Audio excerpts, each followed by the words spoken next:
Seperti berapa ya? Mudah-mudahan besok pagi udah bisa dia. Terus ada satu pemain lagi mungkin yang datang mungkin bagi Nego untuk center back, namanya belum saya bisa sebutkan karena belum sampai sini. Mudah-mudahan kalau nyampe di sini kita akan bisa memainkan dia di Tour Jakarta, Bang. Tapi sudah deal, Bang, ya? Sudah deal. Alhamdulillah. Sini lagi. Mantap, ya. Dealnya itu dalam munisi ya, di kontrak kan. Artinya orang pemain itu kan udah sign kontrak. Iya. Datang sini baru dia. Kapan kira-kira? Di Kamis kayak. Itu si Abdur Rijam. Pemain asal Persebaya. Abdur Rijam lagi tadi kayak enak badan dia. Kayak enak badan.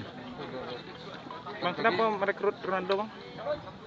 Kita kan butuh pemain belakang yang gelandang yang cukup bagus, dan Ronaldo teman-teman bisa melihat dia di Persipura dia pernah main di Singapura, cuma di tahun ini dia nggak masuk di tim, jadi kita butuh di gelandang bertahan, dia gelandang berserang, dia punya experience dari itu.